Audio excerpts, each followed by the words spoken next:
My next guest is Jonathan Alsheimer. Jonathan is the unorthodox, energetic, and entertaining middle school teacher who refuses to live a life of limitations and works with UFC fighters, celebrities, and clothing brands. Jonathan's an international keynote speaker and author of Next Level Teaching, which is a book about teachers being the driving force of a positive classroom and school culture. Jonathan works at the world-renowned Fred Lynn Middle School, which has been featured in two documentaries, Relentless and Relentless Chasing Accreditation. And he's also been working with the UFC fighter and lightweight contender Paul Felder to bring a message of never giving up, fighting for education, and empowering the students to believe in themselves.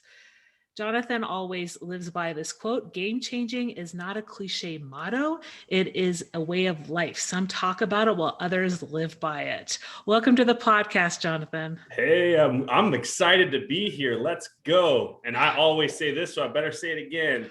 If you're not psyched up to talk education, I don't know what you can get psyched up about. So I'm ready to rock and roll. Well, I'm ready to rock and roll too. And I've seen you speak and I followed you for a while. So I'm glad I have the chance to talk to you today. And as I start out with all my guests, tell me about a time when you were in the trenches and managed to crawl out. You know what? I'm going to give a couple answers to that, and they're going to be all different. But you know what? I think everybody can relate. I'm going to say this.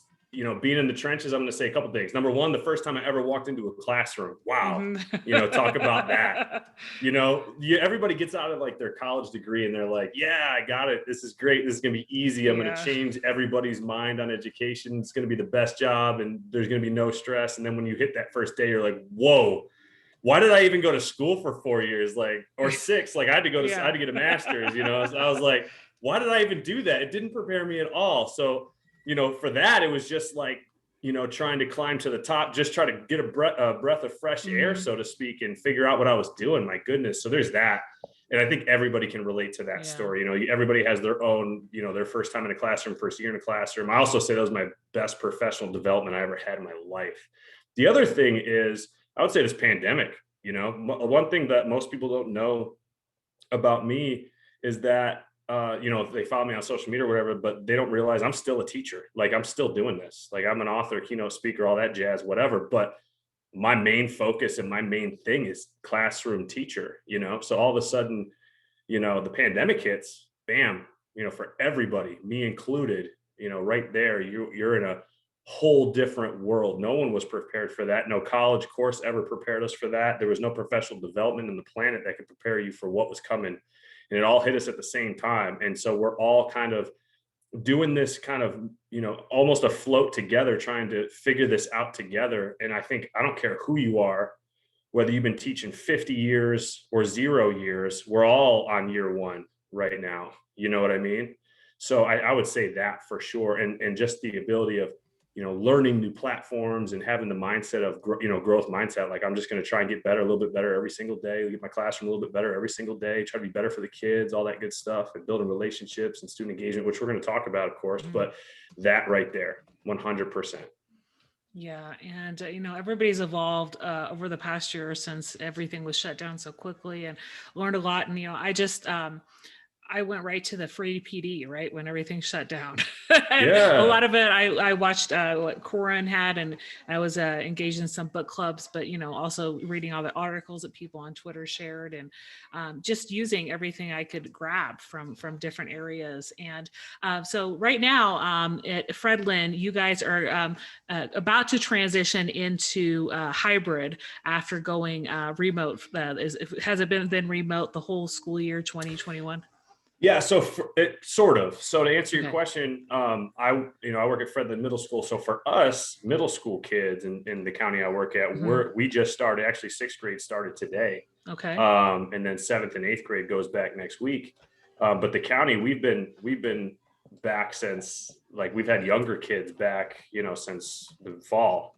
So it's been a process. And we're just kind of slowly, incrementally going back each grade level at a time, and so that's kind of where we're at right now. We just, it's almost like by the time you kind of figure out one thing, now it's time to do something brand new. So we're in the process of that as we speak, literally. Moving our classrooms, getting stuff set up, doing all the plexiglass and getting prepared. So, we're ready, but it's wild. hmm And so what is your job? What do you teach? Since a lot of people, as you said, don't realize you're still teaching. Yeah. And what do you teach? What grade level mostly? And kind of how has your work evolved this past school year, just kind of in that remote model? Yeah, so great question. I teach seventh grade American history, and so for hmm us in Virginia, that is post Civil War to hmm modern history. And so, for a teacher like myself, I'll just say it and how it's evolved in the last year. A teacher that worked at a school that for a long time had zero technology. So I Yeah. was like handed an expo marker and a whiteboard, and they're like, "Good luck. That's all you got. Yeah. Like, make miracles happen." And so that's what I was used to. And so that's what I was used to. And it was a lot of cooperative learning, creative learning, and those hmm things all are still the part of the game. Like that's still part of the game. It just looks different now because now, as before technology was difficult to get our hands on. This is Yeah. probably for most teachers, right? Not every school had a laptop for every kid. Well, now we Yeah. have technology in the hands of all of our students. And so that's where it's all changed. Whereas before it was all in person, I had limited technology. Now I have like the world is at our fingertips. hmm What are hmm we willing to do and what do we want to do with it? So that's kind of the game changer. And so the biggest thing that is for us as teachers is learning the new platforms, hmm hmm and trying to figure out what works and what doesn't. Yeah. So, did you just use a lot of platforms? Like, were there certain tools? Like, a lot of people have been using Nearpod or Cahoots. What did you kind of go to gravitate towards when it first shut down, and then maybe things that you have used in the fall and early spring that have you stayed with the same tech tools, or have you moved to other things? I think like most teachers, I've kind of run the gamut. I'm doing it hmm all. You know what I mean? In the beginning, it was like, all right, what can I use that works right now? hmm And then I kind of did it all basically all those things you just mentioned. But Yeah. but then I was trying to look and find new stuff that I could do and get hmm kids to create. So a lot of the things that I did was I try not to rely too much on something else Yeah. to engage the kids. For a lot of things that I do is I'm going to take what their resource is and I'm going to build something and have the kids create something cool. So for example, Okay. just to give you an example, one of the new things we stumbled on that I didn't even know existed, as soon as I found it, actually a colleague of mine found it, and then I was like, this is sweet, hmm is something called Storyboard That. And it's a very basic tech tool where kids can build storyboards, and it can be as limited or as intense as you want it to be. So one of the things that I did, we were talking about the Wild West and cowboys and things like that, and I've done other things with it, but used show me that the vocab by creating a story that goes with it. I have kids do hmm creative writing using, all right, this is something that happened, build what it looks like, and then write a story that relates to the content that we're learning. And so kids were doing like their travel west and all the different things that they had to talk about, like the gold rush and these different things. And they hmm were using Storyboard That to build it and then to write about it. And I had a writing piece that went with it. So they were doing that. So of course the tech tool is there, but what you do with it as a teacher, that's Yeah. what brings it alive and builds it for the kids. And actually, when I did that assignment, I was dressed up like a cowboy. Like I had my Wild West.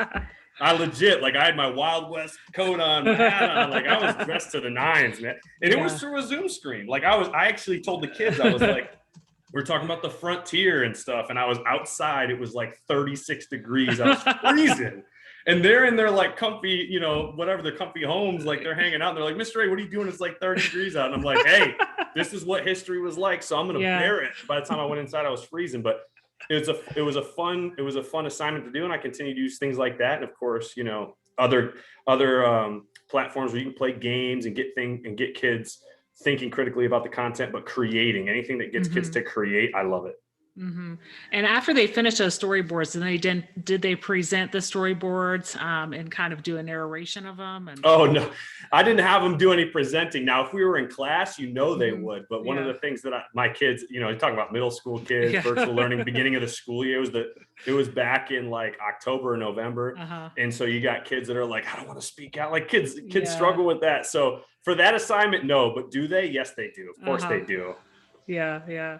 Well, talk to me a little bit about your journey to writing your book, Next Level Teaching, and when you got the idea to start writing it and how long it took, and then the publishing part and all that. Because there are a lot of educators who have kind of put books out during the pandemic, and there are a lot more who would like to write, and just kind of Sure. getting your ideas as a full-time classroom teacher, how much time it took and all that. Oh man, when I was writing my book, oh my goodness, not only was I a teacher, but I just started doing my speaking stuff then. And I also at the same time was in my second grad course, like a grad program. Like I was going through my educational leadership master's program. So I was doing all of that and being a dad and being a husband. And then I'd start writing my book stuff. I would start writing Next Level Teaching at like 10:30 or 11 at night till like 1 a.m. And then I'd go to bed and wake up early and do it all over again. And so for me, my journey of writing it was there's a story behind, and I talk about this when I speak, but I had a chip on my shoulder, and growing up, I wasn't that, everybody thought of me as this, like, I was a teacher's kid. My brothers and my sister were straight A kids, and I was not a straight A student. And so I tried really hard, but I struggled on tests. And one of the biggest tests I ever failed was a language arts state test. And so I always had a chip on my shoulder about how people treated me, teachers treated me about that, and specifically that test. And so when I got into teaching, there was always that on my shoulder, which made me want to, do something, maybe write a book. But then when I became a teacher, I was like, man, I need to write something that I wish I had my very first day when I walked in, on how to build a classroom culture where kids get excited about learning. And then the amazing power that teachers have as the driving force of school culture. Like, the leader has the vision, so to speak, but it's the teachers who are all over the place and all this different stuff. And so that's what the book's all about. Well, I had the idea, so I wrote down, my outline, to keep it pretty basic. And then at that point, I had a pretty detailed outline, and then I just, I reached out to Dave Burgess. He's my publisher, and then I figured I would go from there. But I wanted to start, in my opinion, at the top. Dave Burgess Consulting was, in my opinion, I respect them greatly. So I reached out to them and pitched my idea, and then from there they said, can you write a manuscript and all that good stuff? And so of course I did, and bada bing bada boom, the book, it took about a year to write it and publish it, but that was basically the journey. And did you have then deadlines, and you had to, write so and so many words Oh, per? I don't know about, they did, no, not about words and things, but they definitely, when it was time, when they said, yep, we like your book, it was like, yep, you got this much time to write it. And I got it, that was no problem for me. I was going to make sure it was done early. I got it done early, but yeah, there's deadlines and things like that, of course. And you were still able to maintain the coursework that you were doing, and balance family. Yeah. The and wild work. thing is, thinking back, I'm like, what was I doing? Like, that is nuts. Yeah. How did I do that? Like, I must have lived with coffee, like dripping from my bloodstream. Like, that's insane. Yeah, I was literally like, and this is one thing people don't know about me, so I'm going to share this right now, is I live very far away from where I work. Most people are like, yeah, my commute's like 20 minutes. It's so bad. It's so long. There's so much traffic. It's 20 minutes. For me, it's like an hour and a half. True story. Wow. One way, hour and a half. On a good day, on a really good day, maybe an hour.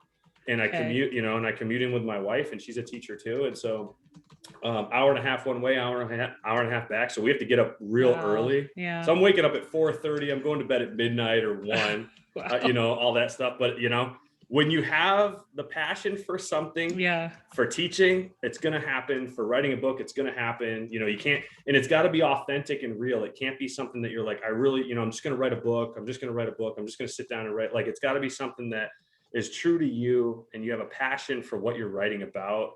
It can't be made up. It's got to be legit. It's got to be real, and it's got to flow out of your heart onto those pages. So that's kind of how it evolved for me.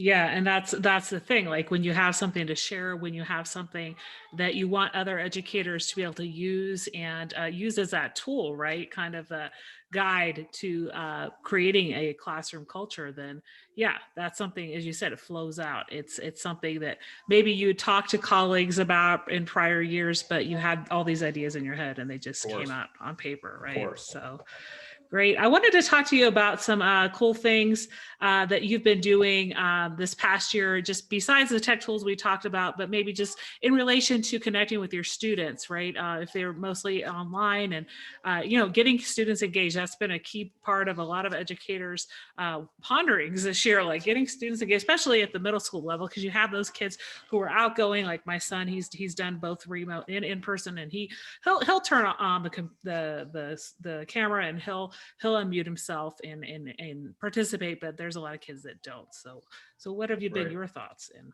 Well, I think one of the biggest things you got to understand is you got to think of a way to connect with the kids. And Yeah. sometimes, and you almost got to like say, okay, I'm going to pull out every trick that I possibly can. And a lot of times it's like, as teachers, we're thinking, I just want to teach the content. The content's what I love. So I'm going to teach the content. But the thing is, the kids, a lot of times, they don't love that content until we connect with them. And then they realize the content is cool. And then they love it. Or maybe the content to them is still dry, but they're going to try and love it because they love you as a teacher, so to speak. So for me, it's about getting kids to be creative in the classroom, engaging with them, and also building relationships, like getting them engaged in the content. Sometimes, like I've had kids, like for example, what I mentioned before, like with storyboard, that getting kids to do assignments where they're doing creative writing and they're building stuff. And when they did their storyboards, it looked like almost like a video game setup, like they're creating little characters and things like that.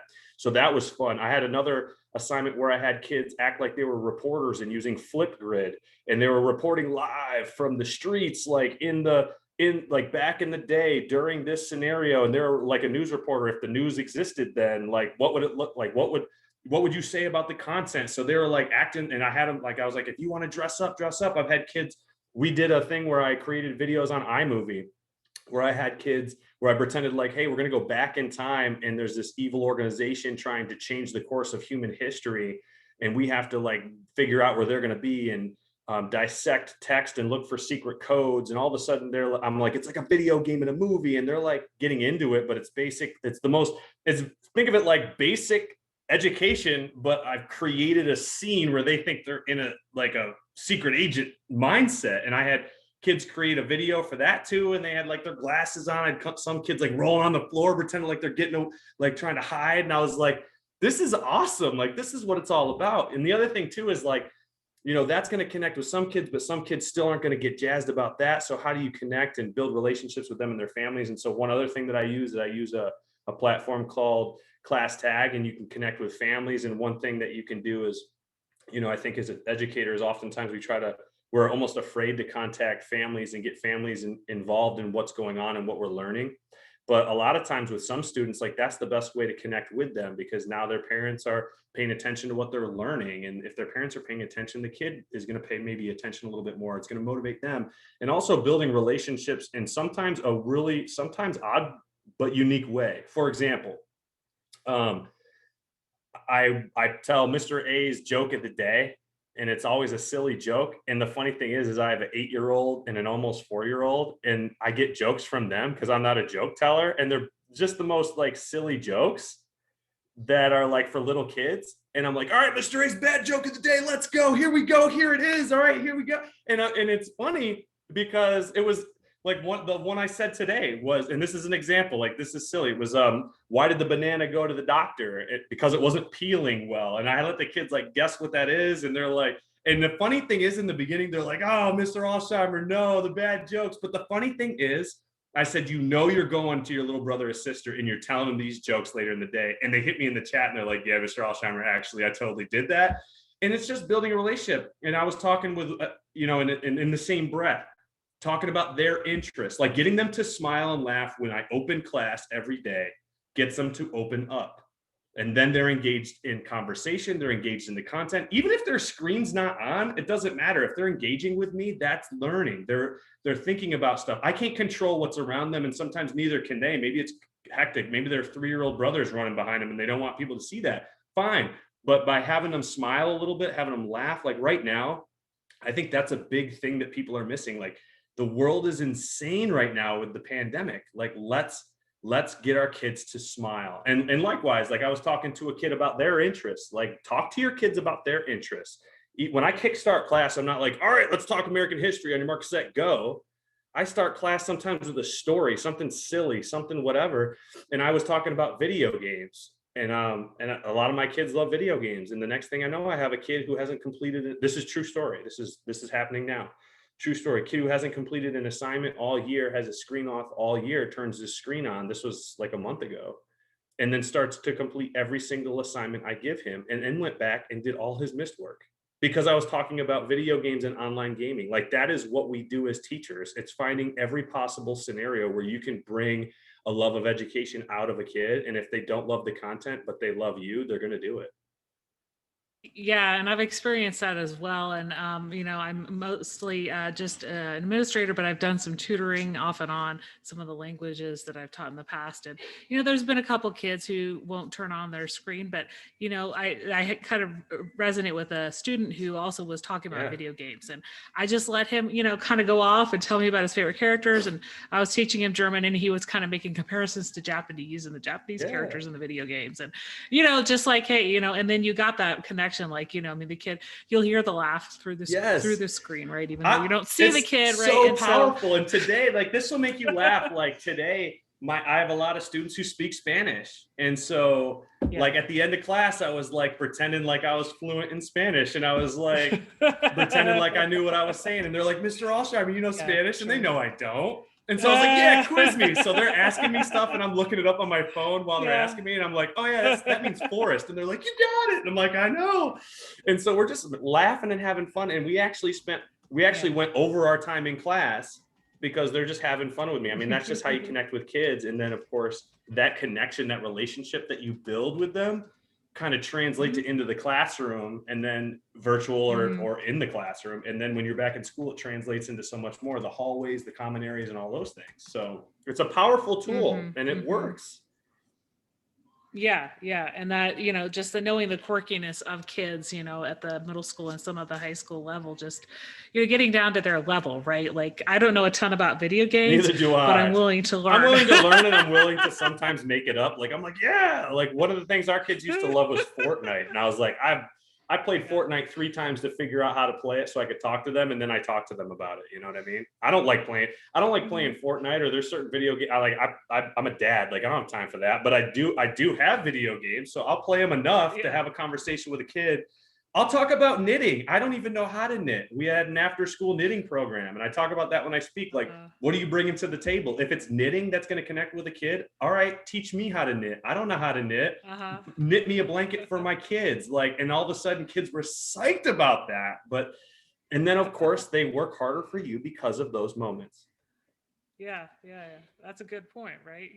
You don't start the class out with your subject area, right? It's that joke. It's that, just getting them warmed up and feeling comfortable being and honestly, that's what, like, when I write in my book, Next Level Teaching, like everybody thinks like, oh, next level teaching, it's about building rocket ships and flying your class to space. No, it's not. It's not about thinking of the one thing that no one's ever thought of, or it's not about spending all your money on teachers pay teachers. It's about looking at what you already do and thinking, how can I do this a little bit differently? How can I connect with a kid a little bit differently? And it's often the most simple things that drive the classroom in a way that kind of gets things going really, really well. But it's those simple things, those simple tricks, or those simple methods that are game changers. It's not about spending $1 million on a program. Those things help. Yes, they do. We need programs, but it's about connecting with people and connecting with our kids. And that is the most, in my opinion, vital part of a school. So that kind of segues into my next question about some of your thoughts about how you'd like to see education evolve post-pandemic. Some of the things that you've used in the past year you'd like to continue to use, but also things that maybe you'd like to have done away with from prior to a year ago. You know what? I'm gonna give you an answer that probably, I mean, I could give you the easy answer and say that, I want to see more technology, this and that. But you know what? That's the easy answer. I'm going to say this. That I think this year has taught us just how valuable the connection piece with kids is. Just how vital. Like, if we didn't think relationships was big before, my goodness. And if we thought it was big, I think we realized it was bigger, because relationships can build so much in a school. You can't get past, like, the instructional process is vital. Don't get me wrong, but the relationship and the connection that kids get with a teacher and a teacher gets with kids, and then the connections you build with kids in the classroom, like collaboratively working together and things like that. If we can ever get back to a relatively normal scenario in school where, we're not wearing masks, standing behind plexiglass and all this different stuff, if we can get somewhat back to normal, I think that's the thing I can't wait for. And I think that is the most important. The relationship piece is so vital in building a love of education for kids. And I think that this pandemic and this last year has shown us just how important that is. And also the relationships, I think, with the community and with parents, right? 100%. Yeah. 100%. And that's what it's all about too, like building a community within your classroom, and then building the community and getting the community involved in your school, because that's another thing that we do at our school. And we try to always do is bring in the community to help the school in any way they can, right? And bringing in the parents, open door, come on in. We want our families to know that we care about them, we care about their kids, and you can't do that by shutting the door in their face and saying, all right, we got it from here, bye. You can have your kid back at the end of the school day. Like, come into the school, check it out. You want to be a part of an after school program, like, you're 100% right. Building a community in the classroom, and then building it throughout the school, and building it within the community itself, and drawing people in, I think is so powerful. And I think at the secondary level, the parents are a little wary, right, to kind of go into the classroom or be a fly on the wall. I think a lot of them, especially if their child has had some behavior issues, would like to kind of know what's going on, and just kind of offering that opportunity as educators to those families when it's safe for people to come into the building, right? But letting them see what's going on, having more open houses, having, I think one great thing you guys are doing in a lot of schools, I know, putting everything out on social media about what's going on, what upcoming events are, right? Letting the community see what they can follow, not only in terms of sports and or performing arts, but just like if there's some kind of a contest going on or a fundraiser, that as well. Well, to add to that too, I know this isn't part of it, like, I'm going to throw something out there that's so big to me, is the other thing that school leaders and teachers should think about. And I didn't think about this for a long time. I didn't even have a social media account for teaching for a long time. I didn't, whatever to me. But then when I did, I was like, man, this is so powerful. And it changed my mindset on things, because what does the world often see with teaching? Most people don't know what teachers go through on a daily basis, or educational leaders. They don't know how difficult it is, how many things you have to juggle. And that's where social media is a tool to help, because the media itself, just in general, the typical media only really, they're looking for the big things, the mess ups, or the one time the teacher did this or did that, right? But what about all the amazing things that happen? Does the community know about that? And that's where social media opens the door, or at least holds a window up to, hey, look what we're doing for your kids. And then also the other amazing thing that happens is, and I write about this in my book with Next Level Teaching, is by showing what you're doing, that draws the community in, that draws interested businesses that want to, hey, we're going to give you guys this technology, or we're willing to donate this, or maybe people want to come in and help out because they're seeing what you're doing, and they're seeing how amazing your school truly is. Yeah, that's right. And I've seen just a principal I had on the podcast before she took over the principalship. She was on at the end of May, and I've just seen on her social media and her school's website all the stuff she's been able to accomplish through connections with the community to like get the walls painted and bring a bunch of swag in for the school, and just kind of turn that physical, the aesthetic piece of her school around because of her connections with community and just tweeting out and putting that on LinkedIn. So that makes a huge difference. So. Out of everything we talked about today on the podcast, what's one thing you'd like listeners to remember? Oh man, what's one thing? I would say this. I would say, you know what? Teachers right now are going through a lot. Yeah. And I think that people need to understand that, number one, it's okay to say you don't know everything. It's okay to ask for help. It's okay to be stressed out and frustrated. I think one thing that we need to understand is that when you are feeling that way, that means you care. Yeah. That means you care. That doesn't mean you're like, all right, I'm not cut out for this. We've all been there. I don't care how good of a teacher you are. You've been frustrated, stressed out, or didn't know the answer to something. But to me, we're going through this together. The struggle is real. The struggle is real, and we're going to get through it. And I think the one thing now is like, I wore this hat for a reason, and it's because there's a little quote at the bottom that says Mhm. impact by example. And the impact by example for us is this: our students are watching what we're doing and how we're doing it, and how we react to difficult situations.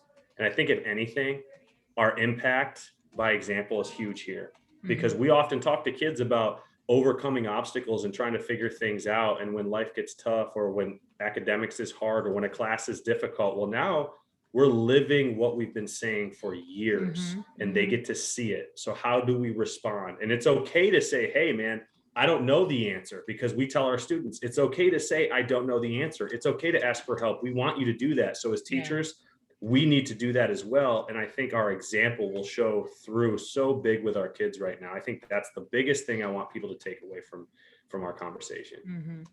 Those are such great words to live by. And, starting out in education, I often thought like I needed the answer to all the questions, right? You don't want to say I don't know, but like now with uncertainties and just different things that are changing so rapidly in terms of what the CDC says, right? And Right. it just the rates of positivity and all that. Well, we don't know, right? We don't know the exact date for things. We don't know what things are going to look like exactly. But yeah, just having that vulnerability to say, hey, we're working on it, and then reaching out as a professional by asking for help. I think that's very important when you're asking other colleagues or your principal for help when you're not feeling like you've had the best day or the best week, right? Absolutely. And honestly, like, your colleagues are there to help you, and we're there to help each Hmm. other. So Hmm. we can learn from each other. We can use each other's platforms, what we're doing, and this and that. And I think that's going to help us with our collaboration as grade levels, as subject areas, and things like that. 100%. Hmm. Where can people connect with you and find you online?